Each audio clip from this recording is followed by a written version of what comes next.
ကဲကျွန်တော်တို့ဒီနေ့စဉ်းစားဖို့ရွေးချယ်ထားတဲ့ခေါင်းစဉ်က Kingdom Duty ပေါ့ခေါင်းစဉ်လေးက Kingdom ရဲ့ Duty တကယ်တမ်းဗမာလိုဆိုရင်တော့နိုင်ငံတော်နဲ့ဆက်လင်းတဲ့ကျွန်တော်တို့ရဲ့အငန်းတာပေါ့နော်ကျွန်တော်တို့ရဲ့အငန်းတာနိုင်ငံတော်နဲ့ဆက်လင်းတဲ့ကျွန်တော်တို့ရဲ့အငန်းတာပေါ့နော်ဒီအငန်းတာကိုကျွန်တော်တို့လှုပ်ဆောင်ခြင်းအဖြစ်ကျွန်တော်တို့ရဲ့အတွက်နော်အင်မတန်အံ့ဩစရာကောင်းတဲ့နော် miracle ပေါ့အံ့ဩစရာကောင်းတဲ့အရာတွေကိုကျွန်တော်တို့ရရှိခံစားနိုင်တယ်လို့ကျွန်တော်တို့အတွက်ကောင်းကြီးဖြစ်ခြင်းကျွန်တော်မိသားစုအတွက်ကောင်းကြီးဖြစ်ခြင်းအနာဂတ်အတွက်ကောင်းကြီးဖြစ်ခြင်းကိုခံစားရမယ်ဆိုတာကိုသိဖို့လိုတယ်အဲ့တော့နော်အခုကျွန်တော်တို့စဉ်းစားတဲ့အခါတိုင်းမှာနော်ကိုယ်အထဲထဲမှာဘုရားသခင်လှုပ်ပေးထားတဲ့အရာတွေကိုကိုကနားလည်ဖို့ပထမကြိုးစားရမယ်နော်ဒုတိယအနေနဲ့ဘုရားသခင်ကျွန်တော်တို့အပေါ်မှာလှုပ်ပေးထားတဲ့အရာအပေါ်မှာကျွန်တော်တို့ကအားစိုက်၍နော်ဘုရားရဲ့နော်အလိုတော်နဲ့အညီနော်လှုပ်ဆောင်တဲ့အခါမှာအဲ့ဒီဘုရားလှုပ်ထားတဲ့စနစ်တွေကကျွန်တော်တို့ကိုပံ့ပိုးပေးပြီးတော့ကျွန်တော်တို့အသက်တာထဲမှာမထင်မှတ်တဲ့အောင်မြင်ခြင်းတွေကိုရစီတယ်ဆိုတာကိုသိဖို့ဖြစ်တယ်အဲ့တော့ကျွန်တော်တို့ကဘုရားနဲ့ပတ်သက်လာတဲ့အခါမှာနော်စိတ်အားကြီးတဲ့အသက်တာဖြစ်ဖို့ဒါကျွန်တော်တို့ရဲ့အခန်းကဏ္ဍဖြစ်တယ်ဘုရားနဲ့ပတ်သက်တဲ့နော်ယူပါယုံတွေကိုကျွန်တော်တို့ကကိုယ့်ရဲ့အသက်တာထဲမှာဦးစားပေးပြီးနော်ပြင်ဆင်နိုင်ဖို့ဒါကတော့ကိုယ့်အငန်းတာဖြစ်တယ်အဲ့တော့ဘုရားလုပ်ပေးတဲ့အခန်းကဏ္ဍကိုယ့်ရဲ့အငန်းတာကလုပ်ရမယ်အခန်းကဏ္ဍအဲ့ဒါကိုကျွန်တော်တို့ဒီနေ့စဉ်းစားတဲ့အရာပေါ်မှာနော်ကျွန်တော်တို့နားလည်သွားဖို့ဖြစ်တယ်ဆိုတော့နိုင်ငံတော်နဲ့ဆက်လင်းတဲ့ယုံကြည်သူတွေရဲ့အငန်းတာပေါ့အဲ့တော့ဘုရားသခင်က Kingdom ရဲ့ duty ပေါ့နော် Kingdom ရဲ့ duty နိုင်ငံတော်နဲ့ဆက်လင်းတဲ့တာဝန်များကျွန်တော်တို့အပေါ်မှာဘယ်လိုရှိတယ်လဲဆိုတာကိုစံစာအားဖြင့်ကျွန်တော်တို့သိဖို့လိုတယ်ကဲဒါဆိုရင်ကျွန်တော်တို့ကဥဆုံးပထမဖတ်ဖို့ဖြစ်တယ်ကပ္ပဦးကျမ်းခန်းကြီး2အငယ်15ကပ္ပဦးကျမ်းခန်းကြီး2အငယ်15အဲ့တော့ကျွန်တော်တို့တည်တည်ချာချာဖတ်ကြည့်ဖို့ဖြစ်ပါတယ်နော်ဖတ်ပြီးတဲ့အခါကျမှဒီကျမ်းပိုက်ကတိထားပေမဲ့လေကျွန်တော်တို့သိတဲ့အခန်းကဏ္ဍပုံစံကိုတစ်မျိုးပြောင်းပြီးတော့စဉ်းစားဖို့ဖြစ်တယ်ကဲ ready ဆိုရင်ဖတ်ကြည့်ရအောင်ထိုအခါထာဝရရှင်ဘုရားသခင်သည်လူကိုယူ၍အေဒင်ဥယျာဉ်ပြုစုစောင့်ရှောက်စေခြင်းငှာထားတော်မူ၏အဲ့တော့ကပ္ပဦးကျမ်းခန်းကြီး2အငယ်15ဖြစ်တယ်အဲ့တော့ဘုရားသခင်ကအာဒံကိုခေါ်ပြီးတော့အေဒင်ဥယျာဉ်အဝကိုရောက်တဲ့အခါမှာအေဒင်ဥယျာဉ်အဝမှာလူကိုနော်ခန့်အပ်တယ်တာဝန်ပေးတယ်ဘယ်လိုတာဝန်ပေးလဲဆိုရင်နော်လူကိုယူ၍အေဒင်ဥယျာဉ်ကိုပြုစုစောင့်ရှောက်နေစေခြင်းဟာထားတော်မူ၏ပြုစုစောင့်ရှောက်ဖို့ထားတယ်ဆိုတဲ့စကားလုံးကိုသုံးထားပါတယ်အဲ့တော့ကပ္ပဦးကျမ်းခန်းကြီး2အငယ်15ဖြစ်တယ်အဲ့ဒီ15ကိုဖတ်ရင်းနဲ့ကျွန်တော်တို့အောက်ကိုရွှေ့လိုက်ရင်19ပါတပါးတည်းဖတ်ကြည့်တာပေါ့19ကဲ19ဖတ်ရအောင်ထိုပင်ဤအသီးကိုကမစားရစားသောနေ့တွင်ဧကံအမှန်တေရမည်လူကိုပြညတ်ထားတော်မူ၏15မှာတုန်းကတော့အေဒင်ဥယျာဉ်မှာရှိတဲ့ဖျားဖန်ဆင်းထားတဲ့သူ့လက်ရတော်အားလုံးကိုကြည့်ရှုပြုစုစောင့်ရှောက်ဖို့လူကိုအနှင်းတယ်လို့19ကိုရောက်တဲ့အခါမှာနော်ကောင်းမကောင်းသိကြောင်းရအပင်ရဲ့အသီးကိုတော့မစားပါနဲ့စားသောနေ့မှာဧကမှန်ဘာဖြစ်လဲသိမယ်ဒါကြောင့်ကဘာဦးအစမှာလူကိုဘုရားခင်ကတခုသောစကားကပြညတ်တာတခုသောစကားကဝန်တာပေးတာပြညတ်တာက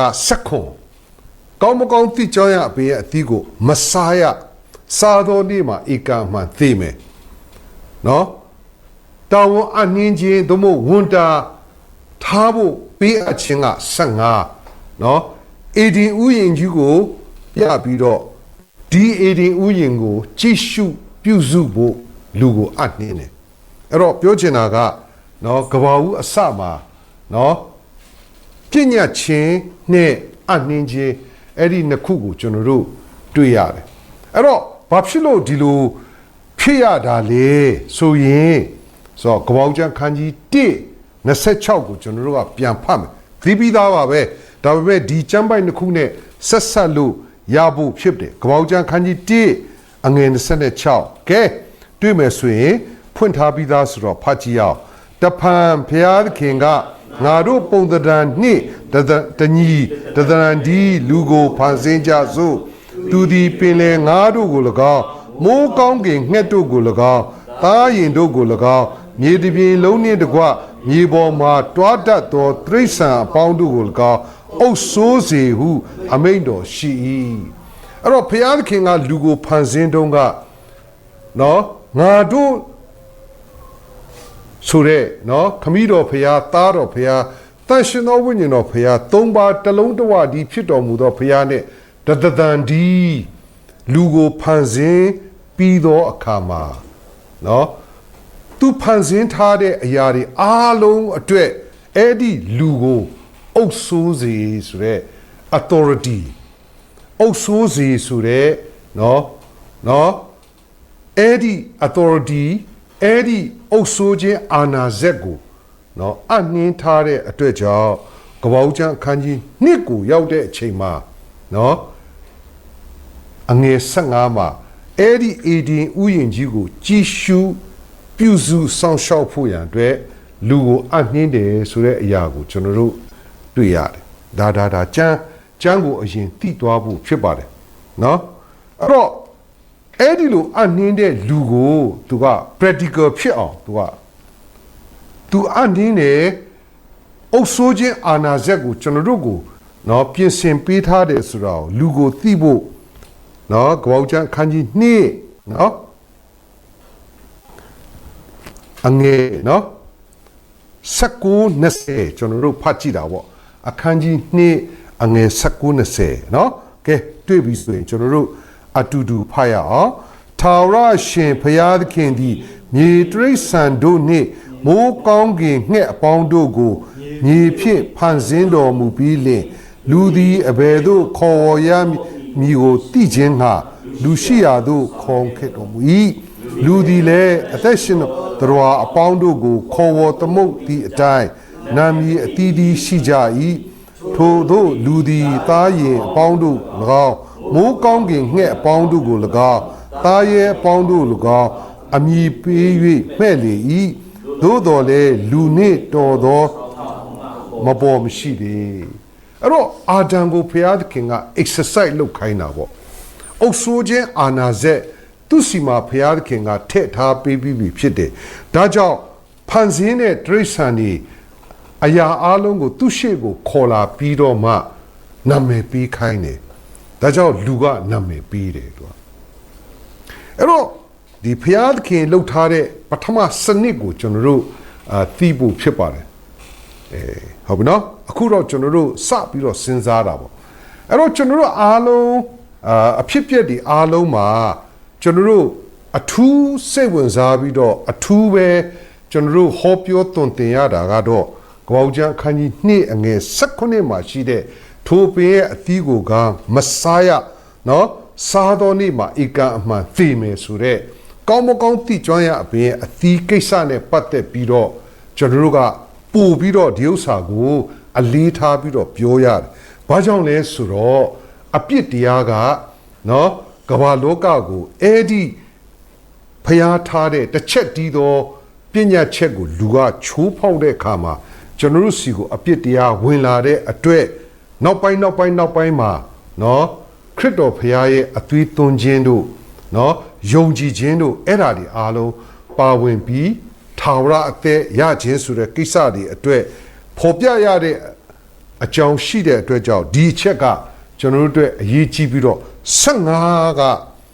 အနည်းငယ်မှိမ့်မိန်တယ်လို့ဖြစ်သွားတယ်15မှိမ့်မိန်တယ်လို့ဖြစ်အဲ့တော့အေဒင်ဥယျာဉ်အဝကိုခေါ်လာပြီးအေဒင်ဥယျာဉ်ကိုလူမာအပ်ပြီးအေဒင်ဥယျာဉ်ကိုကြည့်ရှုပြုစုစောင့်ရှောက်ဖို့ဆိုတဲ့ Eddie Wunda General Poma Pocom Pione Kisaga Eddie no Apitia Kisane Saye Nene me main the loop shit water. Dabime no General Ateta Atedema no Crito ya pide not by no Korean Ateta like shout that kama Eddie a checker General a sheep a check pillar. Bajole General Kudai Low sound a Kanganda di Daima di a kanji ne and a sangama pare a checker below Yiji de Suragu Tisi Bupide. Hope not the louse in General Assembly Eddie Ma General Nene Theological Atwili out of Buga Gwojan kanji ne and a Sakunima Tomokong Tijaya be a Messiah. Nima ika man theme so that time no a kanji thongရောက်တဲ့ချိန်မှာမွေကနော်အာဒန်နဲ့ဤဝကိုစီယုံတဲ့အတွက်ကြောင့်အဲ့ဒီပညာချက်ကိုချိုးဖောက်ပြီးတော့နော်အသီးကိုစားတယ်အဲ့ဒီခါမှာအပြစ်တရားဝင်လာတယ်ဆိုတော့အဲ့ဒီအရာကိုကျွန်တော်တို့နားလည်လာပြီအဲ့တော့ဒါပေမဲ့ဒီကျမ်းပိုက်လေးကိုကျွန်တော်တို့တီးပြီးသားဆိုပေမဲ့လည်းဖတ်ကြည့်တာပေါ့Sala 51အငယ်9နော် Sala 51အငယ်9နော်ကျွန်တော်တို့တီးပြီးသားပါပဲဒါတွေကသို့တော်လဲကျွန်တော်တို့ရှင်တွဲပြီးတော့နော်အဖြစ်ပြက်ကိုနားလည်နိုင်ဖို့50ခုမြောက်သောဆာလံအပိုက်ငယ်9ကိုကျွန်တော်တို့ဖတ်ကြည့်အောင်ကဲတွေ့ပြီဆိုရင်ကျွန်တော်တို့အတူတူဖတ်ကြည့်ကြပါစို့50ခုမြောက်သောဆာလံအပိုက်ငယ်9ကဲ ready ဆိုရင်ဖတ်ကြည့်ရအောင်ကျွန်ုပ်ဒီမွေးစားကပင်အပြစ်ပါလဲရှိအမိဝမ်းထဲမှာဗရိတ်တရေယူစဉ်ပင်အပြစ်ဆွဲပါ၏အဲ့တော့ဖျားစကားကိုလူသားနှစ်ဦးကချိုးဖောက်လိုက်တဲ့အတွက်ကြောင့်အပြစ်တရားဟာနော်ဤလောကတဲကိုရောက်လာပြီးနော်သူတို့ကနေဆင်းသက်လာတဲ့ generation by generation နော်စာလံ51အငယ်9ရနော်ကျွန်ုပ်ဒီမွေးစားကပဲအပြစ်ပါတယ်အမိဝမ်းထဲမှာဗရိတ်တွေယူစဉ်ပဲအပြစ်ဆွဲပါတယ်ဆိုတဲ့အတိုင်းမျိုးစဉ်မျိုးဆက်ဗီဇအပြစ်ကပါလာတယ်ဆိုတာကျွန်တော်အားလုံးသိပြီးသားဖြစ်တယ်သူကဆင်းလာတယ်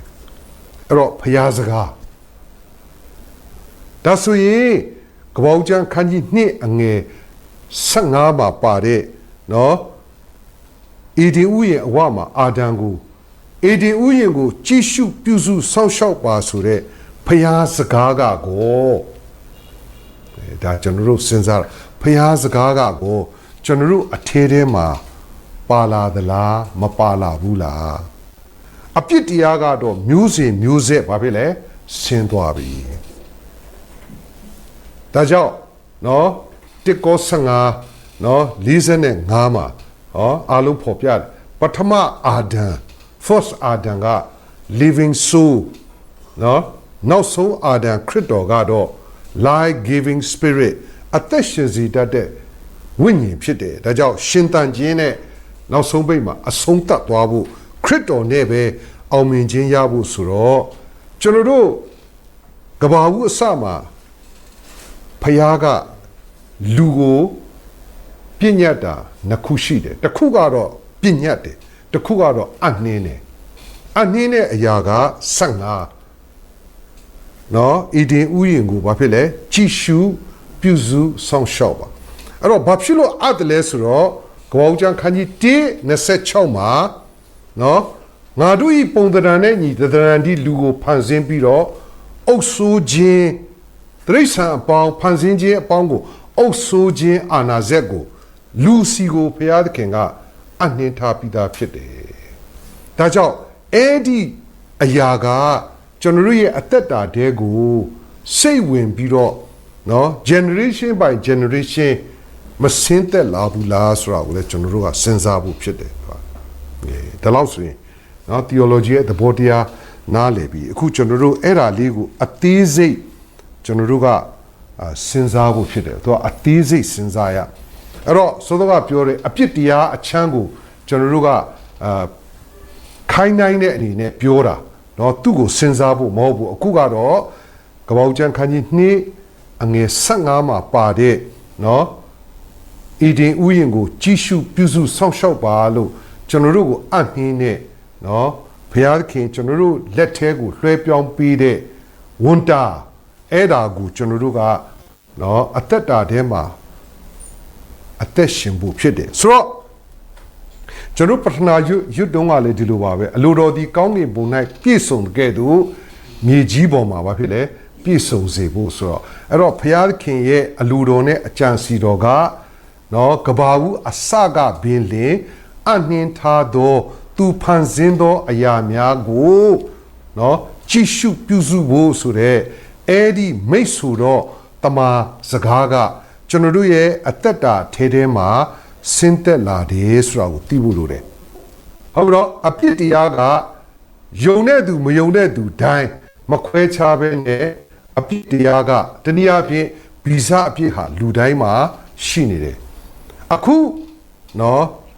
ဘုရားသခင်ကျွန်တော်တို့အပေါ်မှာအနှင်းထားသောအရာကကိုလည်းယုံသောသူမယုံသောသူတိုင်းမှာလည်းအဲ့ဒီအနှင်းခြင်းအာနာဇက်က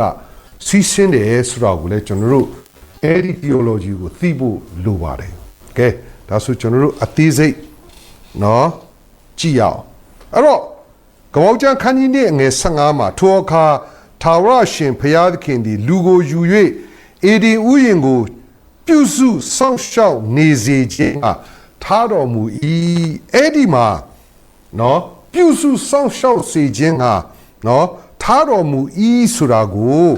နော် logos version နဲ့ NHEV version ကဘယ်လိုရေးလဲဆိုရင်နော် put him into the garden of Eden to cultivate it and take care of it ဘာမှလိုကတော့နော် Eden ဥယျာဉ်ကိုပြုစု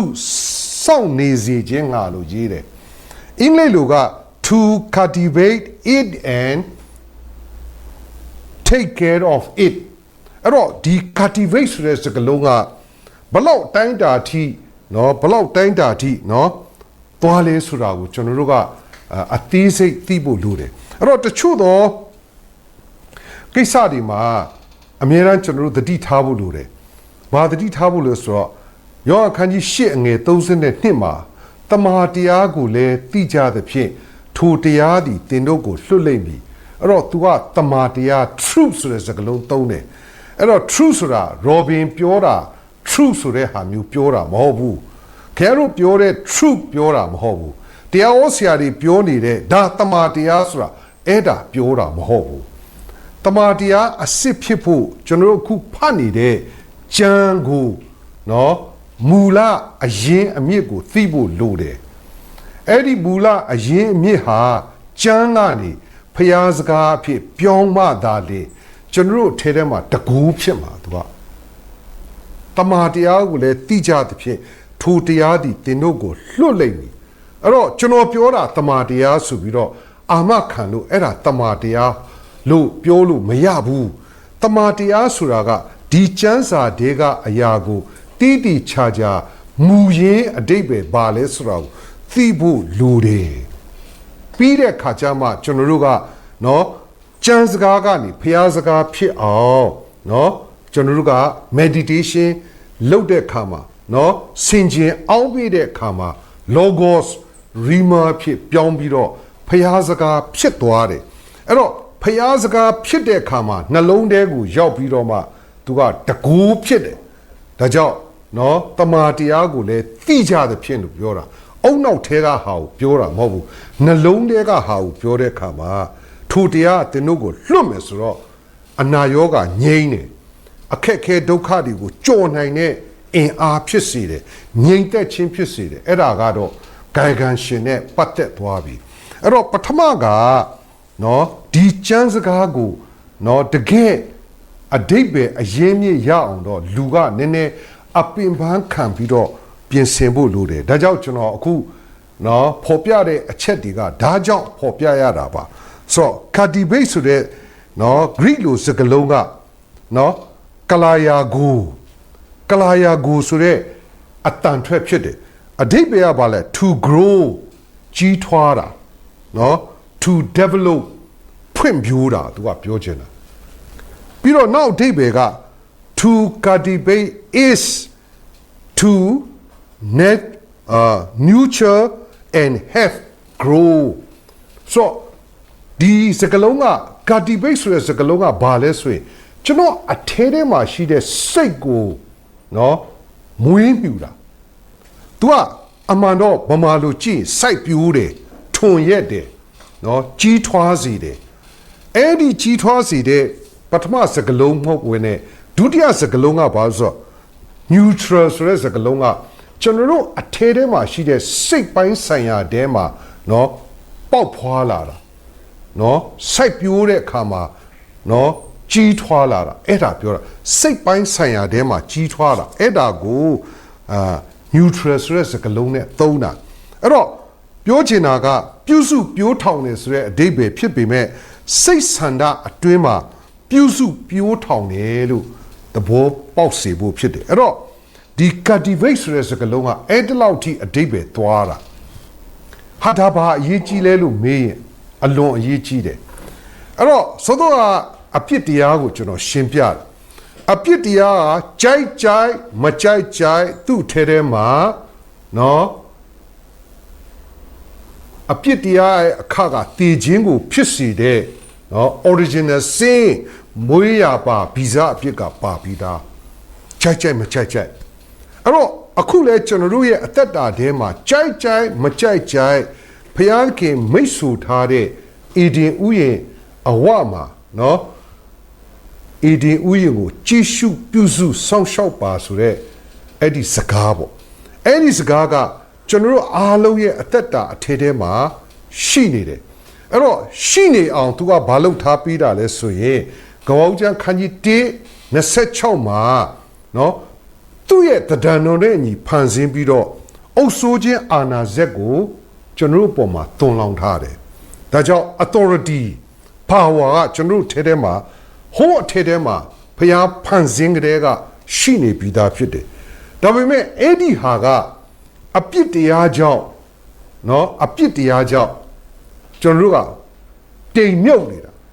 အပြစ်တရားကြောင့်ဖုံးကွယ်ခြင်းခံနေရတယ်ဒါပေမဲ့ရှိနေတယ်အဲ့တော့စိတ်ဝင်စားစရာကောင်းလားအဲ့ဒါကြောင့် cultivate ဆိုတဲ့စကားလုံးက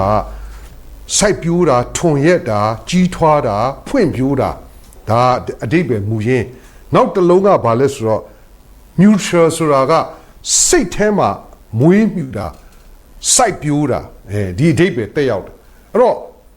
ဒီစိတ်နှလုံးပိုင်းဆိုင်ရာထဲမှာအထဲထဲမှာရှိတဲ့ဘုရားသခင်ဖန်ဆင်းထားတဲ့ထည့်ထားပြီးတဲ့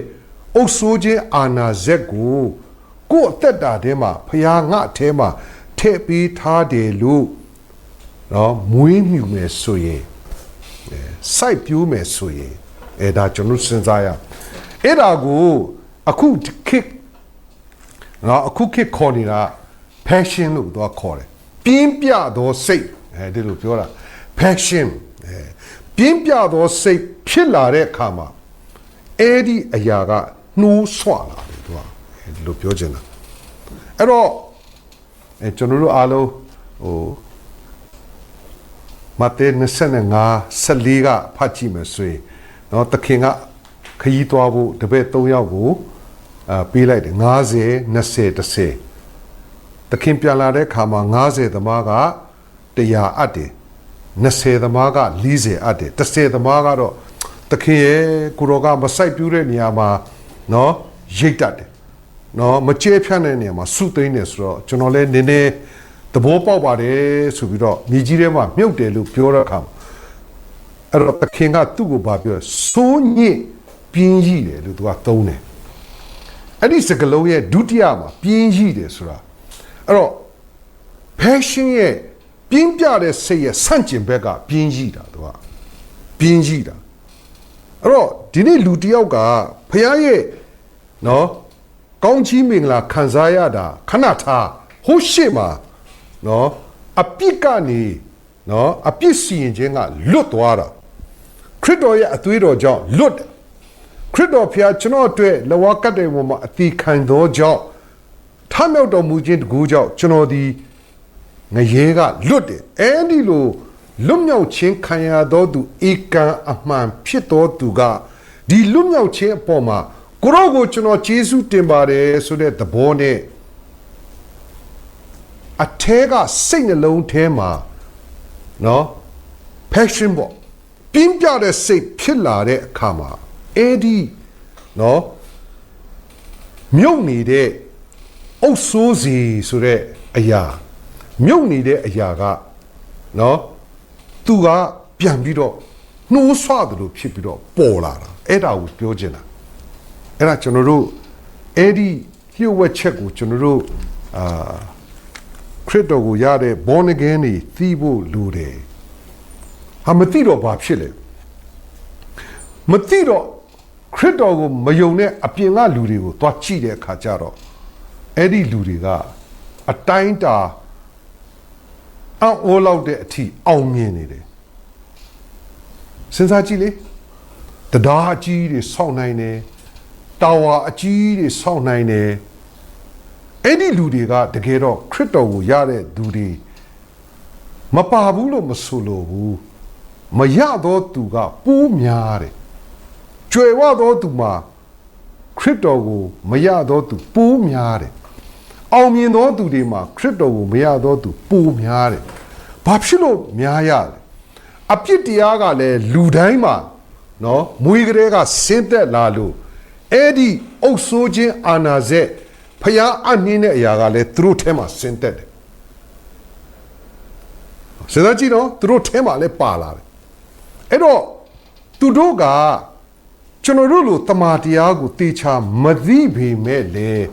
သူတို့ထဲမှာပါထားပြီးတော့တိမ်မြုပ်နေသောအပြစ်တရားကြောင့်ပုံပြက်နေသောအရာကိုသူတို့ကနှိုးဆွတယ်။ဘာနဲ့နှိုးဆွလဲ။ပြင်းပြသောစိတ်အဲ့တော့အတိုင်းတာတစ်ခုတည်းအထဲကနေအလုတ်လုတ်တယ်သူကအတိုင်းတာတစ်ခုတည်းအထဲကလုတ်လုတ်ယုံကြည်သူတယောက်လိုပြည့်ဝစွာအလုတ်လုတ်တယ်ဆိုတော့အဲ့ဒီအဆင့်ထိမရောက်ပေမဲ့အတိုင်းတာတစ်ခုထိအလုတ်လုတ်တာတော့မှကျွန်တော်တို့အော်လောက်တဲ့ပုံစံမျိုးတွေ့နေရတယ်အဲ့တော့ကျွန်တော်တို့ခိုင်းနိုင်ပြီးတော့စဉ်းစားကြည့်ဖို့ဖြစ်တယ်ဒါကြောင့်ကျွန်တော်တို့ယုံကြည်သူတွေမှာနော်born again ဖြစ်လာတာမှန်ပြီမဲ့ပြင်းပြသောစိတ်အဲ့ဒါတမာတရားနဲ့အညီမွေးမြူရမှာသူကတမာတရားနဲ့အညီမွေးမြူရမှာတမာတရားနဲ့မညီပဲဇာတိပဂတိအလိုပေါ်မှာပြင်းပြတဲ့စိတ်ဆိုရင်တော့ငါအောင်မြင်ရမယ်ငါထိတ်ဆုံးမှနေရမယ်ငါသာလေပထမဆိုရင်တော့ဟုတ်ပြီနော်ကျမ်းစာတွေကတမန်တော်ဝတ္ထုတွေကလို့နော်ရှင်ဘီရင်လိုပဲကိုရောတန်ကဧကစစ်စစ်ကိုရောတန်မဟုတ်တော့ဘူးဖျားတန်နဲ့တူတယ်ဆိုတော့စိတ်ထဲမှာဘာဖြစ်လဲဟာဟုတ်မှာပဲဆိုတာနဲ့ပိုးကြိုက်ပြီးတော့သေရအောင်အဲ့တော့အပေါ်ဆုံးရောက်ပြီးမှရိုက်ချခြင်းခံရတယ်အဲ့တော့ဘာကြောင့်ဒီလိုဖြစ်ရတာလဲအဲ့ဒါကျွန်တော်တို့ကပြင်းပြတဲ့စိတ်တော့မှန်တယ်ဒါပေမဲ့ဇာတိပဂရိပေါ်မှာပြင်းပြအခုကျွန်တော်ပြောတာကပြင်းပြသောစိတ်ဟာတမာတရားနဲ့အညီအဲ့ဒီအပေါ်မှာရှိဖို့လိုတာဒါလူနဲ့ဆိုင်သွားပြီအဲ့တော့ကျွန်တော်တို့တာရကလေးတွေနည်းနည်းစဉ်းစားကြည့်ဖို့ဖြစ်တယ်တာရကလေးတွေနည်းနည်းစဉ်းစားရမစဉ်းစားလို့မဖြစ်ဘူးเนาะမစဉ်းစားလို့မဖြစ်ဘူးအဲ့တော့ဘာကြောင့်လဲဆိုတော့ကျွန်တော်တို့အခုเนาะစဉ်းစားနေတဲ့အရာကစောစောကကျွန်တော်ပြောလို့တမာတရားကိုလည်းသိကြသဖြင့်ထိုတရားသည်သင်တို့ကိုလွတ်မယ်အဲ့တော့တမာတရားဆိုတဲ့နေရာမှာကျွန်တော်ပြောတဲ့အရာပဲတမာတရားလို့မဟုတ်ဘူးဒီကျမ်းစကားထဲကမူရင်းကိုရအောင်ဖမ်းမိဖို့လိုတယ်အဲ့အတွက်ကြောင့်တူးဆွရမယ်ရှာဖွေမယ်ရှာဖွေပြီးတော့မှကျွန်တော်တို့သဘောပေါက်ဖို့လိုတယ်စောစောကပြောလို့သဘောပေါက်ဘယ်လိုသဘောပေါက်ရမလဲနော်ကျမ်းစကားကနေဖျားစကားအဖြစ်ပြောင်းရအဲ့ဒါလေးကိုကျွန်တော်တို့သိဖို့လိုတယ်ကဲကျွန်တော်တို့နည်းနည်းနော်တာရကလေးရအောင်ကျွန်တော်တို့ဖတ်ကြည့်ဖို့လိုတယ်နော်ဖတ်ကြည့်လို့ဆိုတော့ဒီထွတ်မြောက်ကျမ်းအခန်းကြီး18ထွတ်မြောက်အခန်းကြီး18အငယ်73ကနေ22ထွတ်မြောက်ကျမ်းအခန်းကြီး18 အငယ်73ကနေ22နော်ဒါပေမဲ့ကျွန်တော်တို့အပြည့်အဝမဖတ်ဖ ೇನೆ နော်ကျွန်တော်တို့ခွဲပြီးတော့ဖတ်ရအောင်နော်အရေးကြီးတဲ့အပိုင်းလေးပဲခွဲဖတ်မယ်နော်ထွတ်မြောက်ကျမ်းခန်းကြီး78အငယ်73ကနေ22အဲ့တော့မဖတ်ခင်မှာဒီအဖြစ်ပြက်လေးကျွန်တော်ရှင်းပြအဲ့တော့မောရှေကဣသရေလလူမျိုးတွေကိုအေဂရုတိုင်းပြည်ကနေခေါ်ထုတ်လာပြီးတော့နော်နုနဲ့ပြားရည်စီးတဲ့ခါနန်ပြည်ကိုသူကသွားတာအဲ့တော့သွားနေတဲ့အချိန်မှာနော်လမ်းမှာပြဿနာတွေဖြစ်တဲ့ခါမှာမောရှေကအဲ့ဒီပြဿနာတွေကိုဖြေရှင်းတယ်တကယ်တမ်းဖြေရှင်းတဲ့ခါမှာယောက်ျားကြီးပဲ6သိန်းအောင်ရှိတာမိန်းမနဲ့ကလေးပေါင်းရင်ထပ်ပေါင်းလိုက်ရင်2 သန်းနီးပါးလောက်ရှိမဲ့အဲ့ဒီလူတွေကိုရဲ့ပြဿနာကိုဖြေရှင်းတယ်ဆိုတော့မနေ့မိုးလင်းကနေညနေမိုးချုပ်ထိဖြေရှင်းနေတယ်အဲ့တော့ဖြေရှင်းနေတဲ့ခါကျတော့ဘီနာကသူ့ရဲ့ယောက်ခမနော်ယောက်ခမကကြည့်ပြီးတော့အစင်မပြေဘူးအဲ့တော့မောရှေကိုနော်လာပြီးတော့အကြံပေးတယ်နော်မောရှေကိုအကြံပေးတယ်အဲ့တော့အဲ့ဒီအကြံပေးတာလေးတွေပဲနော်ကျွန်တော်တို့ဖတ်ကြည့်ရအောင်အငယ်18နော်18ကဲကျွန်တော်တို့ဖတ်ကြည့်တာပေါ့နော်ကဲဖတ်ရအောင်ယောက်ခမကတင်ပြုသောအမှုသည်မတော်မသင့်ဖြစ်၏တင်မဆ၍တင်း၌ပါသောဤလူမျိုးတို့မြူများတို့သည်အမှန်အားလျော့ကြလိမ့်မည်ဤမှုသည်တင်း၌အလွန်လေး၏တယောက်တည်းမနိုင်သောအမှုဖြစ်၏အဲ့တော့သူကမြင်တဲ့အခါမှာမောရှေကိုပြောတယ်ဒီလူတော့မလုပ်သင့်ဘူးတဖြည်းဖြည်းနဲ့အမှုတွေကများတော့ပြဿနာတွေကိုဖြေရှင်းတာမပြီးဆုံးနိုင်တော့လူတွေစိတ်ပြက်မယ်အာရော့မယ်နေဒီလိုမလုပ်နဲ့ဒါဆိုဘယ်လိုလုပ်ရမလဲတဲ့ကဲအငယ်19ကဲကျွန်တော်တို့ဖတ်ကြည့်အောင်အငယ်19ငါစကားကိုနားထောင်လို့ငါအကြံပေးမိဘုရားခင်သည်တင့်ဘက်၌ရှိတော်မူလိမ့်မည်တင်သည်ဘုရားခင်နှင့်ဆိုင်သောအမှု၌လူများတို့၏အမှုကိုစောင့်လျက်ဘုရားခင်အထံတော်သို့ဝင်၍ရှောက်ရသူတို့အားတင်ချရမည်သူတို့သွားရလမ်းအမှုကိုလည်းပြရမည်ထိုမှတပါဘုရားခင်ကိုကြောက်ရွံ့လျက်သစ္စာဆောင်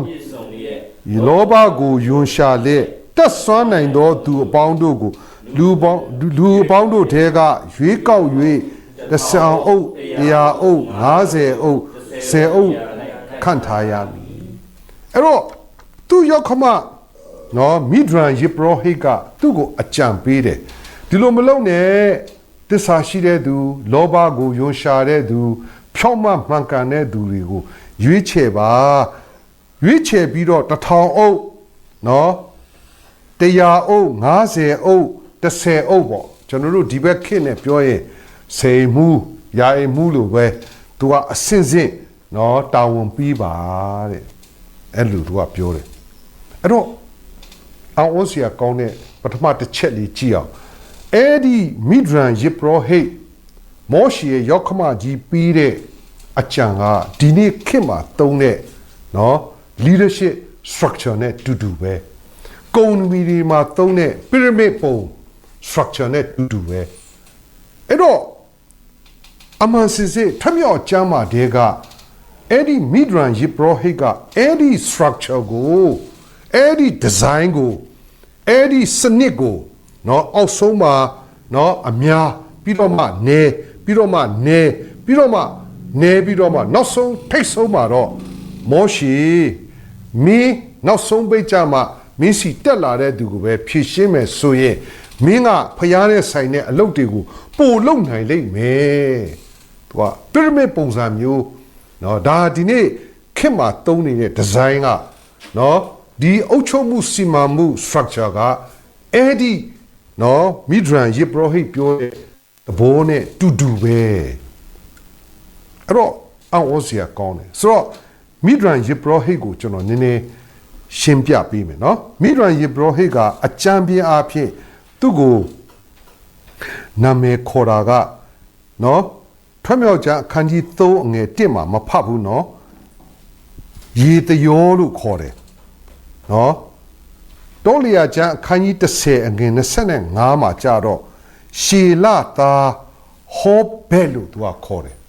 ဒါမိဒရန် ယေဘရဟိကိုသူခေါ်တဲ့နာမည်နော်နောက်တစ်ခါထွတ်မြောက်ကျမ်းအခန်းကြီး2အငယ်18မှာကြတော့အဘရွှေလလို့ခေါ်တယ်အဲ့တော့ဒီခေါ်တဲ့နာမည်က3မျိုးဖြစ်နေတယ်ဆိုတာကိုပထမသိဖို့လိုတယ်နော်အင်္ဂလိပ်လိုခေါ်ကြတာတော့ Jethro လို့သူတို့ခေါ်တယ်အင်္ဂလိပ်လိုခေါ်တာ Jethro အဲ့တော့သူ့ရဲ့နာမည်အဓိပ္ပာယ်က abundant ကျွယ်ဝခြင်းပေါ့နော်ဒါယေဘရဟိရဲ့နာမည်ဖြစ်တယ်ဒါဘူတုဒကျွန်တော်တို့ဖော်ပြတာပါအဲ့တော့ဒါပေမဲ့အရေးကြီးချက်အဲ့တော့ယေဘရဟိကအမှန်စင်စစ်မှာနော်ထာဝရဘုရားကိုတပါးဒီတာယုံကြည်ကိုးစားတဲ့ယေဘရဟိတော့မဟုတ်ဘူးမောရှေတို့ကိုလမ်းပြနိုင်တဲ့ဘုရားနဲ့မိတ်ဆက်ပေးတဲ့ထာဝရဘုရားကိုနော်ယုံကြည်တဲ့နော်အပိုင်းကန္တသူစီမှာတော့ရှိတယ်ဒါပေမဲ့ဒီကြပေါက်ကြီးတော့မဟုတ်ဘူးနော်အဲ့ဒီ73-14ရာစုနော်73-14ရာစုအခြေအနေလေးကိုကျွန်တော်တို့သိဖို့လိုတယ်အဲ့တော့အဲ့ဒီမိဒရန်အမျိုးနွယ်ကဘယ်ကဆင်းလာလဲဆိုရင်အာဗြဟံရဲ့ဇနီးဆာရာမဟုတ်ဘူးအာဗြဟံရဲ့ဇနီးခေတုရကနေပြီးတော့ဆင်းသက်လာတဲ့အနွယ်ထဲမှာမိဒရန်ပါတယ်ဒါကိုတော့ဖတ်ကြည့်ရင်ကပောက်ကျမ်းအခန်းကြီး25မှာရှိတယ်ဒါမဖတ်ဘူးသူ့ရဲ့ရာဇဝင်လေးကိုပြောပြတာဘာလို့ပြောပြခြင်းတာလဲဆိုရင်မိဒရန်လူမျိုးတွေကနော်တကယ်မူရင်းကိုးကွယ်တဲ့နော်ကိုးကွယ်တဲ့အရာကဘာလဲဆိုတာကိုပထမသိဖို့လိုတယ်အဲ့တော့မိဒရန်လူမျိုးတွေရဲ့ကိုးကွယ်ခြင်းကသူကနေမြေဒေသအလိုက်ရောနှောသွားတယ်နော်သူတို့ခေါ်တော့နော်religion political ပေါ့နော် religo politics နော် geopolitics လို့ဟာမျိုး politics ဆိုတဲ့သဘောကနော်ဒီနေမြေဒေသဟာနော်နိုင်ငံရေးရရောပြွန်းလာပြီးသူတို့ကဘဒူတွေနဲ့ရောသွားလဲဆိုတော့မောဘလူမျိုးတွေနဲ့ရောသွားတယ်နေမြေအခြေအနေရရောပြီးသူတို့ကိုးကွယ်တဲ့အရာကဘာလဲဆိုရင်နော်ဘေလဘေကုလနော်ဖျားနဲ့ကောင်းကင်နတ်ဖျားမအက်စတာရော့ဆိုတဲ့ဟာကိုသူတို့ကကိုးကွယ်တဲ့အုပ်စုကြီးဖြစ်တယ်အဲ့တော့အဲ့ဒီ73-14ရာစုရဲ့အစပိုင်းလေးမှာတော့နော်ဆက်ကြွလာကိုဖန်ဆင်းတဲ့ဖန်ဆင်းရှင်ဖျားကိုလည်းသူတို့ကကိုးကွယ်ခဲ့တယ်ဆိုတဲ့အထောက်ထားလေးရှိတယ်အဲ့တော့ဒီအုပ်စုကြီးက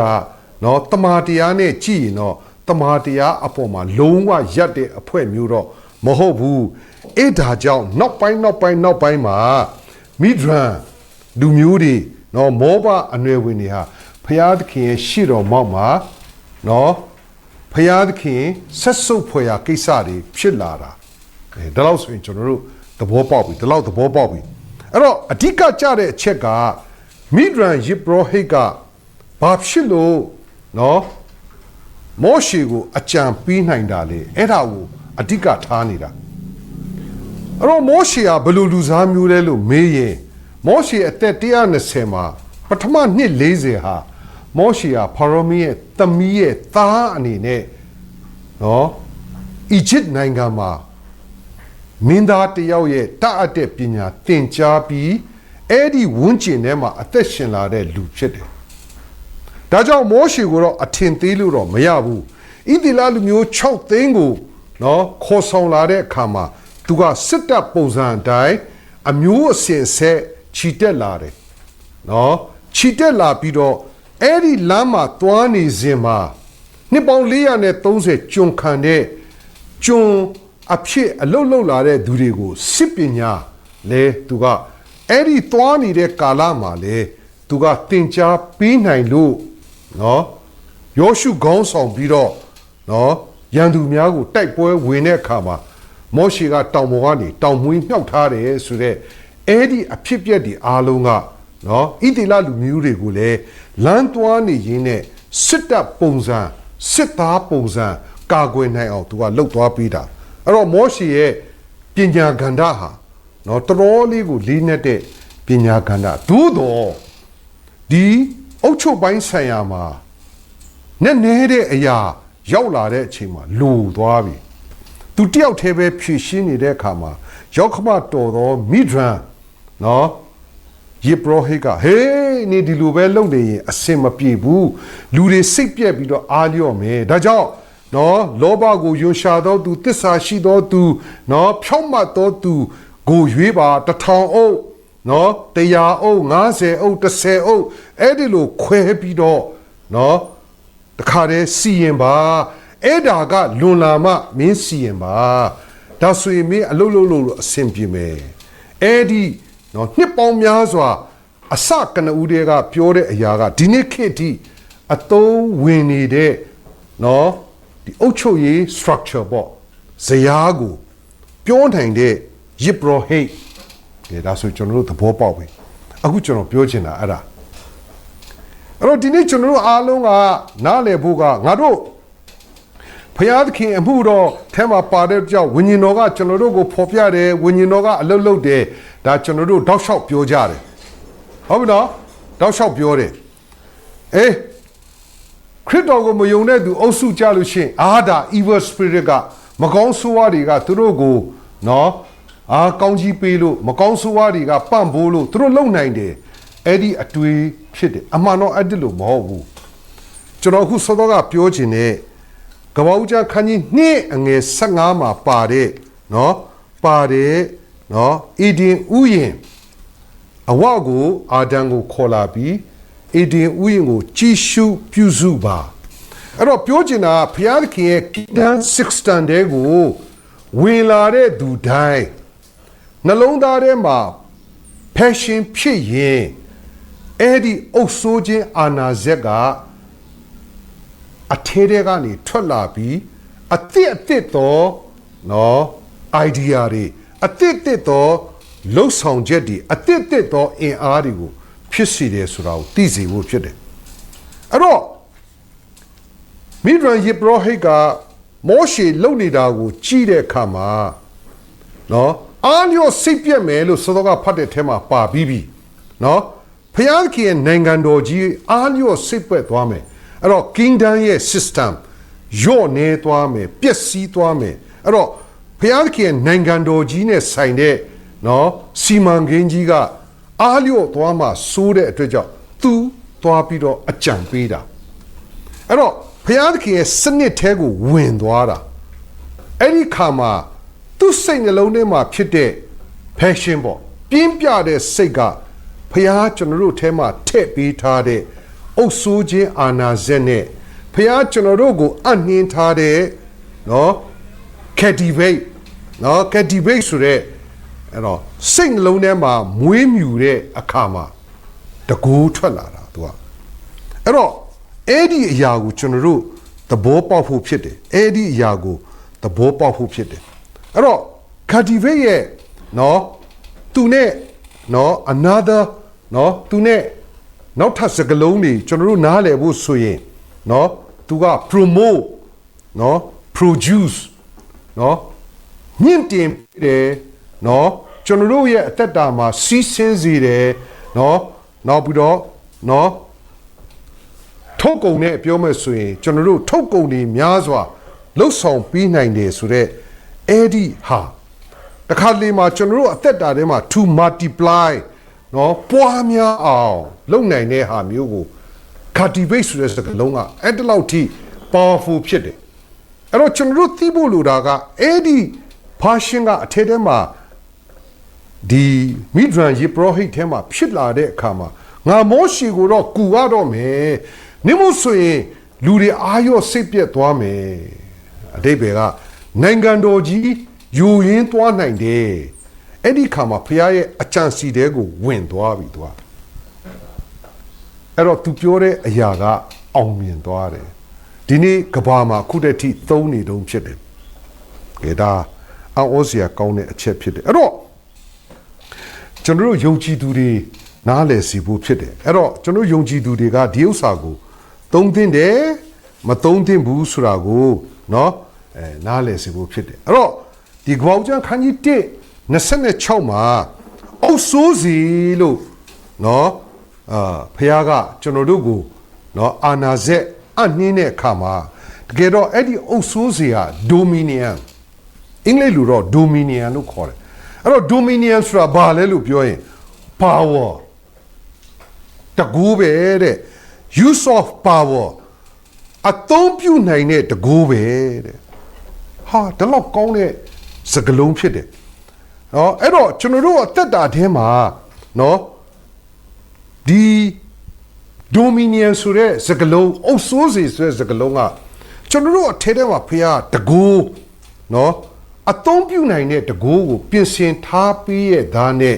ကျွန်တော်တို့ဘာဖြစ်လို့တကူမဲ့တယ်လို့ပေါ့ကျွန်တော်လုပ်တဲ့အခါမှာအားမရှိတယ်လို့နော်ကျွန်တော်လုပ်တဲ့လုပ်ငန်းတိုင်းမှာအောင်မြင်ပါလားမအောင်မြင်ပါလားဆိုတဲ့အဲ့ဒီစိတ်ဓာတ်ရေးရမှာအားနည်းနေတာဘာကြောင့်လဲဆိုတော့နော်ကျွန်တော်တို့ကဘုရားသခင်ရဲ့စနစ်ထဲကိုမဝင်လို့ဖြစ်တယ်သူကအဲ့တော့ဘုရားသခင်ရဲ့စနစ်ဆိုတာဘာလဲနိုင်ငံတော်တည်ထောင်ပါစေအလိုတော်ဟာကောင်းကင်ကမှာပြည့်စုံတဲ့လို့ဘာဖြစ်လဲမြေကြီးပေါ်မှာပြည့်စုံပါစေအဲ့တော့ဘုရားရဲ့နိုင်ငံတော်တည်ထောင်နိုင်ဖို့ရန်အတွက်ကျွန်တော်ရဲ့စိတ်နှလုံးထဲမှာနော်ပြင်းပြတဲ့စိတ်နဲ့တမာတရားပေါ်မှာရက်တဲ့ခါမှာအဲ့ဒီခါမှာစစ်မှန်တဲ့တကူကထွက်လာပြီးကျွန်တော်တို့ကိုအောင်မြင်စေမယ်တဲ့အဲ့ဒါတော့ကိုလှုပ်ကြည့်မှကိုအစဉ်ပြေမဲ့သဘောရှိတယ်အဲ့တော့ဒီတမာတရားဘက်ကနော်တမာတရားဘက်ကကိစ္စလေးတွေကိုမပြောခင်မှာစောစောကကျွန်တော်ပြောပြီးသားဖြစ်တဲ့မဿဲ25အငယ်14ကနေ30မှာသခင်ကအပြင်သွားတဲ့အခါမှာတပည့်3ယောက်ကိုအနှင်းတယ်50အနှင်းတယ်20အနှင်းတယ်10အနှင်းတယ်ဒါပေမဲ့အနှင်းတဲ့အခါမှာနော်ကိန်းကနန်းမတူဘူးဖြစ်နေတယ်အဲ့တော့ကျမ်းစာမှာဘာရေးလဲဆိုတော့အငယ်14မှာအသီးအစွမ်းတတ္တိရှိသည့်အတိုင်းတဦး၌အခွက်50တဦး၌အခွက်20တဦး၌အခွက်30လို့သူကသုံးတယ်အသီးအစွမ်းတတ္တိရှိသည့်အတိုင်းအဲ့တော့အင်္ဂလိပ်လိုမှာတော့ ability လို့သူကသုံးတယ်အဲ့တော့ဘုရားသခင်ကငကိုတဲကိုကကျွန်တော်တို့အထဲထဲမှာကျွန်တော်တို့ရဲ့ ability လို့ခေါ်တဲ့เนาะကျွန်တော်တို့လုံနိုင်မှုစွမ်းရည်တက်စွမ်းနိုင်တဲ့အရာကိုထည့်ထားပြီးသား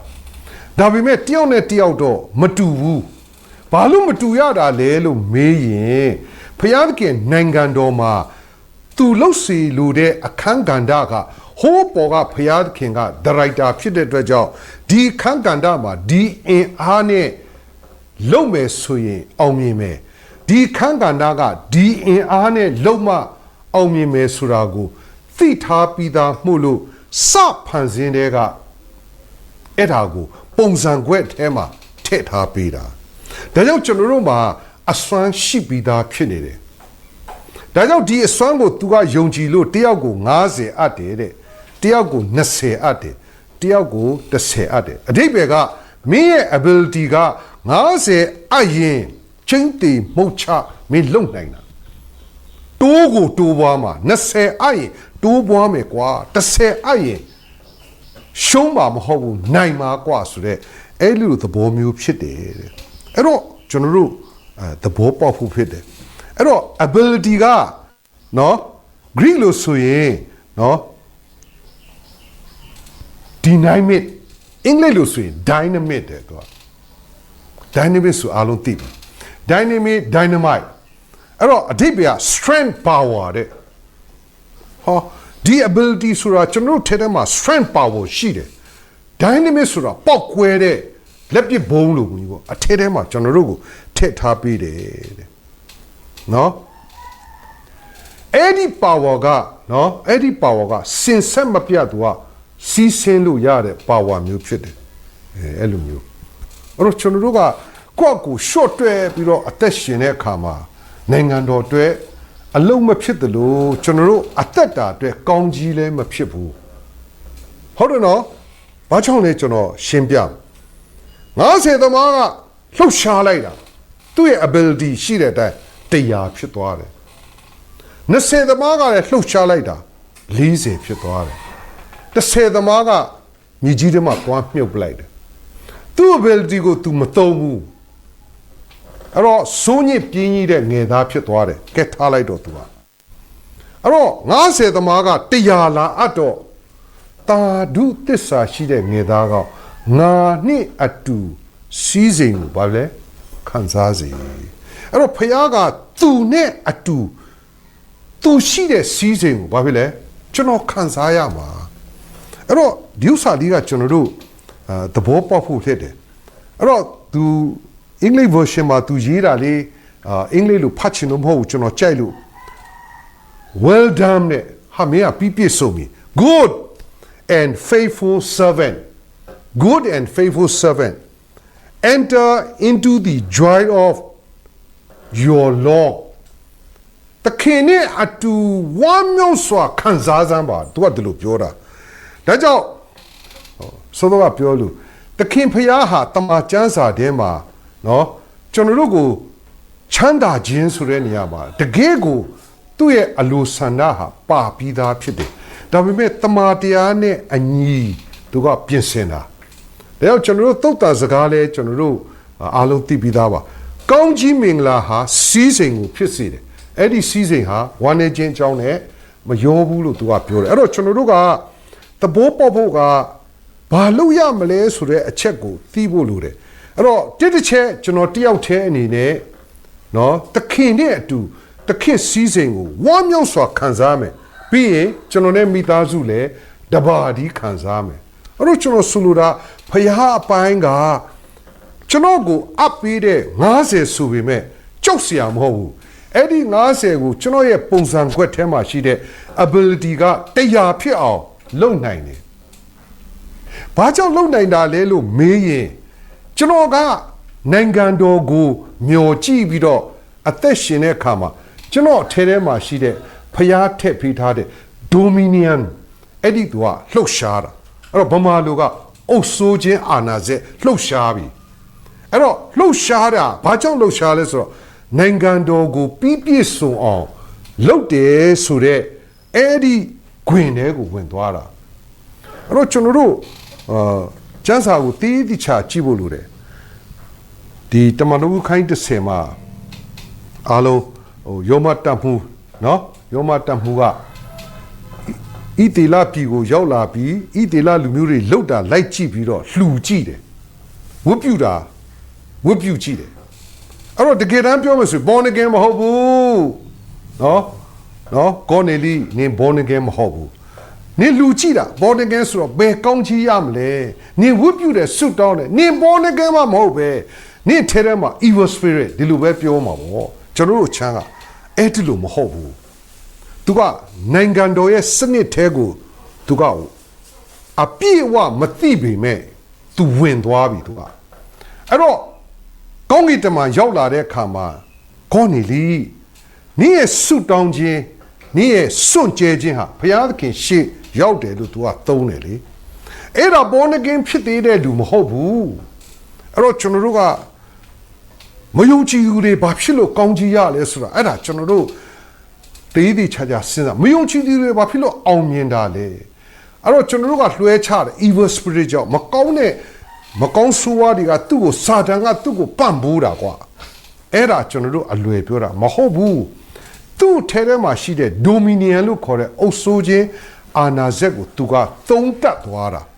အပြည့်အဝမဟုတ်ဘူးသူသုံးတက်သွားပြီဘာကြောင့်ဆိုတော့နိုင်ငံတော်စနစ်ထဲကိုသူကတယောက်ဒီနေ့နော်ပေးလူတယ်မယုံကြည်သူတွေပေးလူတယ်ဒီနေ့မယုံကြည်သူအစီခံတယ်ဟောဒီဥစ္စာဖျားကြိုက်တဲ့နိုင်ငံတော်စနစ်ထဲကိုဝင်တဲ့အခါကတိုင်းမှာသူတို့အထဲထဲမှာဒိုမီနီယံကပါဝါဖြစ်လာတာအဲ့ဒီပါဝါဖြစ်လာတဲ့အရာကသူတို့ရဲ့အသက်တာထဲမှာအတစ်ဖွင့်ပြခြင်းတွေအတစ်တော့မြင်ကွင်းတွေအတစ်တော့အင်အားတွေဖြစ်စေပြီးသူတို့ပဲအောင်မြင်တာအဲ့တော့ကျွန်တော်တို့ပဲအချမ်းက30သမားလို့ဖြစ်နေတာသူကကျွန်တော်တို့30သမားလို့တခင်ကိုကြည့်တဲ့အခါမှာပြောင်းပြန်ကြည့်တာသူကအဲ့ဒါကျွန်တော်တို့တတိထားအဲ့တော့ကျွန်တော်တို့ကဘလို့အတန်းစားထဲမှာဆိုးညစ်တဲ့အတန်းစားပြင်းကြီးတဲ့အတန်းစားထဲမှာပြန်ရောက်သွားတာအဲ့တော့ပြင်းကြီးတဲ့အမှုတော်ဆောင်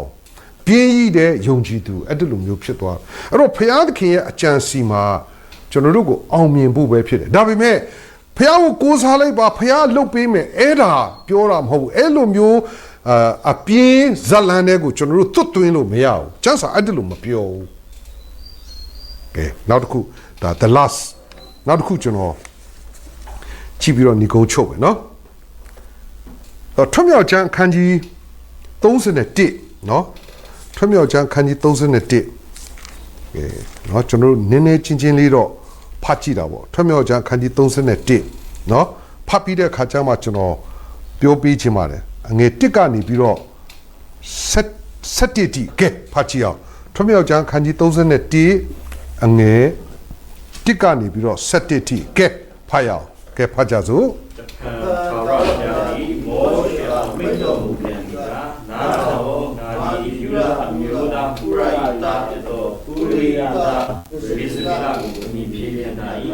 သူဒီရှိကိုကျွေးဝါကိုလို့တော့တဲ့ကြောက်ကိုရေးဆိုတဲ့တစ်သားကိုလို့တော့တဲ့နေမျိုးလို့လို့သူစတာလို့တဲ့ပြီးတော့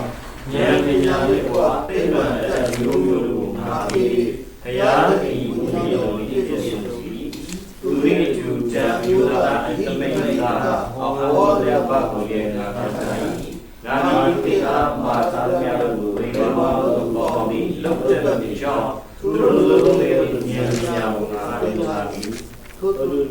ဟုတ်ပြီ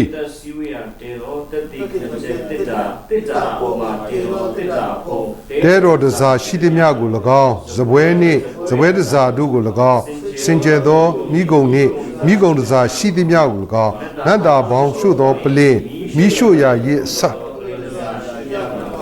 အင်ဒုံနှင့်ဘရဟိမှုကိုဆောင်သောအခါယေဘရဟိအာယုန်နှင့်သူ၏သားတို့ကိုတန်ရှင်းသောအဝတ်ကို၎င်းရင်းစရာစီနှင့်တန်ရှင်းရာတပေါင်းငါမှထားသမျှအတိုင်းလုပ်ချင်အဲ့တော့ဘုရားသခင်ကမောရှေကိုတဲတော်ရဲ့ဒီဇိုင်းเนาะ heavenly blueprint လို့ကျွန်တော်တို့ပြောလို့ရတယ်เนาะတဲတော်ဒီဇိုင်းကိုဘုရားသခင်ကဖော်ပြပြီးမြေကြီးပေါ်မှာလှုပ်စေတယ်ဟုတ်ပြီနော်အဲ့တော့တဲတော်ဒီဇိုင်းဆိုတာကျမ်းစာထဲမှာကြည့်ရင်အခန်းကြီး26ထွတ်မြောက်ကျမ်းခန်းကြီး26အငယ်30တူတူလေးပါပဲကျွန်တော်ပဲဖတ်လိုက်မယ်နော်တောင်ပေါ်မှာသင့်အားပြသောပုံနှင့်အညီတဲတော်ကိုတည်ဆောက်ရမယ်တောင်ပေါ်မှာသင့်အားပြသောပုံနှင့်အညီတဲတော်ကိုဆောက်ရမယ်အဲ့တော့ဘု து ကိုပြတာလဲလို့မေးရင်မောရှေတယောက်တည်းကိုပြတာအဲ့ဒီပုံအတိုင်းတောင်အောက်မှာပြန်လို့လို့သူကပြောတာစာရွက်စာတမ်းဒီအတိုင်းတာဒီပြတဲ့ဒီနေ့အင်ဂျင်နီယာတွေဆွဲတဲ့နော်ပုံတွေလို့စာရွက်စာတမ်းဒီလို့အတိုင်းစတွေနဲ့နော်ဘာသုံးမယ်ဆိုတာမျိုးပါတဲ့အဲ့ဒီလို့နော်ပုံစံမျိုးနဲ့ပြီးလိုက်တာမဟုတ်ဘူးတောင်ပေါ်မှာပြတဲ့ပုံအတိုင်းတောင်အောက်မှာပြန်ဆောက်တော့တွေ့တဲ့လူကဘာလို့လဲလို့မေးရင်မောရှေဒါပေမဲ့ဆောက်တဲ့သူကဘာလို့လဲဆိုပယံသမားတွေလက်သမားတွေနော်ခြီထိုးအထိုးလုပ်တဲ့အမျိုးသမီးတွေအဲ့တော့သူ့ဒီဇိုင်းကိုပြတဲ့အခါမှာသူ့ပါစကပြောမှာပေါ့မိအိမ်ဆိုတာဒီလိုကွာတဲတော်မုတ်ကိုတင်မဲ့စပွဲဟာဒီလိုပါဘရိန်ကြီးတစ်တာဆိုတာဒီလိုပါလို့ပြောရင်လူတယောက်ကမြင်ဖို့တော်တော်ခဲရင်းတယ်။ဘာကြောင့်လဲဆိုတော့နှစ်ပေါင်း430အဲ့ဒီပယံသမားတွေအဲ့ဒီနော်လက်သမားတွေအဲ့ဒီခြီထိုးအထိုးသမားတွေအားလုံးကြုံခံရတာ။ဘယ်မှာကြုံခံလဲအေဂုတ်တုပြည်မှာဘာဒီဇိုင်းတွေ့လဲဆိုရင်အေဂုတ်တုဒီဇိုင်းပဲတွေ့တယ်။နှစ်ပေါင်းရာနဲ့ချီပြီးအေဂုတ်တုဒီဇိုင်းတွေ့လာတဲ့သူတွေကအခုချက်ချင်းပဲကောင်းကင်ဒီဇိုင်းကိုလုတ်ပါလို့ပြောတော့ဘယ်သွားလုတ်နိုင်မလဲလုတ်ဖို့အခက်ခဲရှိမယ်ခဏခဏမောရှေကိုမေးနေရမယ်ဒါလေးကဟုတ်သလားဒီလိုထင်ပါတယ်နော်လို့ပြောเสียရှိတယ်တူသလားမေးရမယ်အဲ့ဒီလိုမဖြစ်ရအောင်နဲ့အဲ့ဒီလူတွေပေါ်မှာတန်ရှင်သောဝိညာဉ်တော်သက်ရောက်စေတယ်အဲ့တော့ဝိညာဉ်တော်ကသူတို့ကိုဘာလုပ်ပေးတယ်လဲဒါတော့ကျွန်တော်ဖတ်ပြီးမယ်ဟုတ်ပြီနော်သူသည်ရွှေငွေကြေးဝါကိုလုတ်တတ်သောအတတ်ကြောက်ကိုသွေး၍စီသောအတတ်တစ်သားကိုထုသောအတတ်အမျိုးမျိုးသော အလုတ်ကိုထူးဆန်းစွာလှုပ်တတ်မိအကြောင်းဉာဏ်ပညာနှင့်တကွသိပ္ပံအတတ်မျိုးမျိုးတို့ကိုငါပေး၍ဖယားသခင်၏ဝိညာဉ်တော်နှင့်ပြည့်စုံ၏ဖယားကပဲသူတို့ကိုပြင်ဆင်ပေးရတယ်လို့ကျမ်းစာဒီလိုရေးတယ်တန်ရှင်တော်ဝိညာဉ်တော်ကအဲ့ဒီပေါ်မှာတက်ရောက်တယ်သူတို့ပေါ်မှာတက်ရောက်ပြီးတော့သူတို့မျက်စိကိုဖွင့်ပေးတယ်သူတို့ကိုခွန်အားပေးတယ်ဒီလိုလုံနိုင်တဲ့အစွမ်းတစ်ထပ်ထိပ်တူအောင်လုံနိုင်တဲ့အစွမ်းဖြစ်စီတယ်အဲ့တော့လက်သမားတွေဝိညာဉ်တော်နဲ့ပြည့်တယ်အချုပ်သမားတွေဝိညာဉ်တော်နဲ့ပြည့်တယ်အဲ့ဒါကျွန်တော်တို့သိဖို့ဖြစ်တယ်အဲ့တော့ကျွန်တော်တို့